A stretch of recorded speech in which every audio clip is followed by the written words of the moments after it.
What's up, y'all? Dan back at you with another video. It's that time.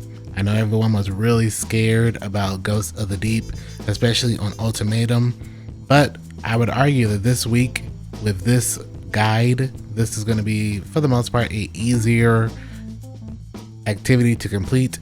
Instead of having to deal with like supplicants and everything, obviously you're going to have to deal with loosened moss, and everyone was worried and scared, but I got the guide for you to make your life as easy as it needs to be.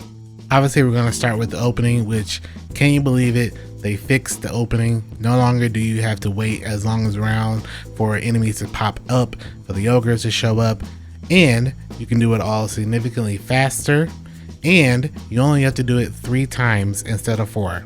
Hallelujah. Congrats. You don't have to really worry about this opening. Obviously there's a timer, but that timer is very lenient. The best way to go about this is to have the entire team move together, go to each location. Once you get to the final area with the Lucent Guardian, have one person go ahead and go back to the middle of the arena and start working on killing all the ads. This just makes things a lot cleaner, especially when you have to do the reveal.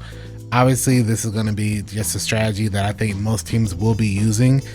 You can do it later, but just go about going through this with one person leaving and dealing with all the enemies. Sooner or later there's going to be a wizard that pops up once you kill the Lucent Guardian. Once that's done, have that person that's back in the middle go ahead and kill them. At that point you can just keep ad clearing, and then the rest of the team comes up. Once you're ready, you can go ahead and reveal. The reveal lasts for about a minute anyway, so having the reveal already set up and knowing where to go ahead and deposit makes this go by quicker as well. Between the changes to the opening and the rest of this dungeon, this goes by significantly faster, and once you are used to doing this, this might be a pretty decent farm.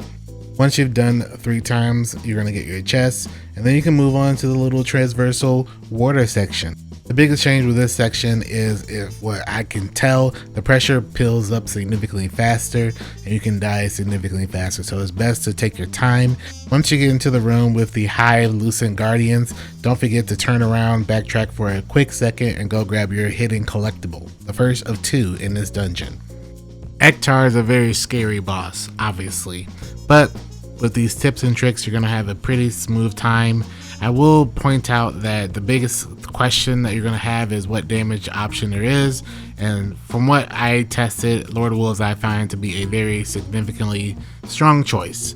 With Lord of Wolves, as long as you have a tether, as long as you have a well, and if you have a bolt charge titan, which I think the best team composition is 1 warlock with well, 1 hunter with tether, 1 titan with Curious or Centoseps, just some sort of T-Crash with bolt charge, especially with the rally barricade and giving you the additional range. Having all that should allow you to have a very comfortable 2-phase for the majority of the time.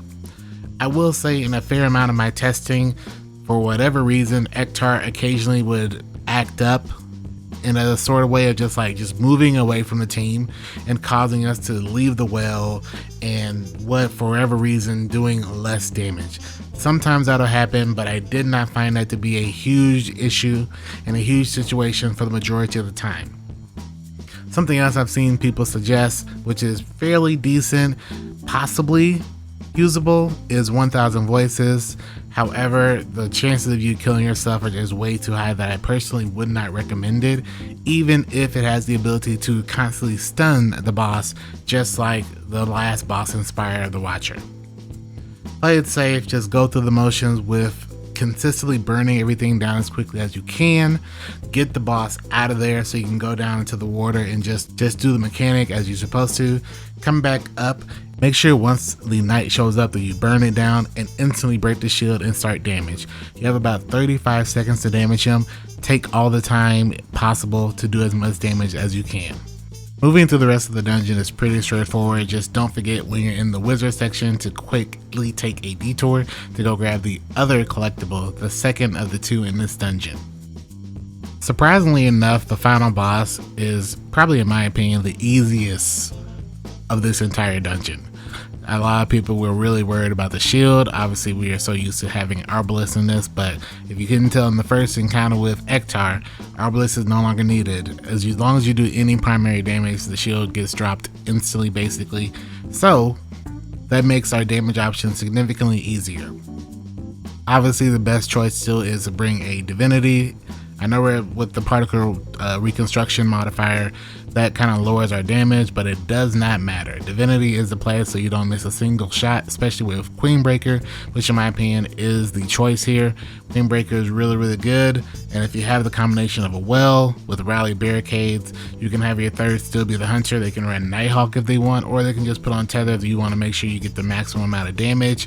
Either way, you are pretty much fine. It's a fairly free damage window, which I'm very surprised that there's no additional enemies popping up. There are a few enemies that do show up if you do really care about Surrounded, but honestly, it's not really a big deal.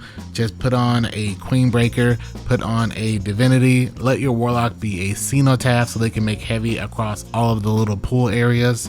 I personally like to take care of everything that I gotta take care of. Once I know where the DPS location is going to be, my team did a lot of the knee and the chest. Once you know the 3 locations, go into the rooms, find out what the locations are, take them all out, so wherever you and your team are wanting to damage, that is the last place you go into.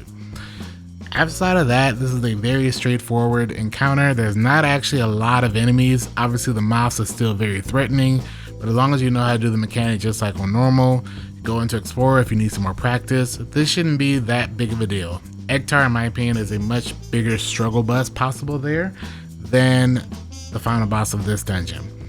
Bring a Queenbreaker. If for some reason you don't have Queenbreaker, Sleeper I'm sure is fine. I've heard Microcosm is also pretty strong here as well. But regardless, this is a 2-phase comfortably. There's probably people out there that can 1-phase this boss. Obviously, don't forget to crush the ghost. You don't want to have to do all this all over again. Pretty straightforward. Crush the ghost and you have your gold ultimatum completion of Ghosts of the Deep. As always, I do appreciate you watching these videos. If you have any questions or concerns or need some help getting this dungeon done, I'll be live all week and next week, as long as this dungeon is available, doing help, so getting all of my community gold ultimatum completions. Thank you so much for watching, and I will see you in the next video.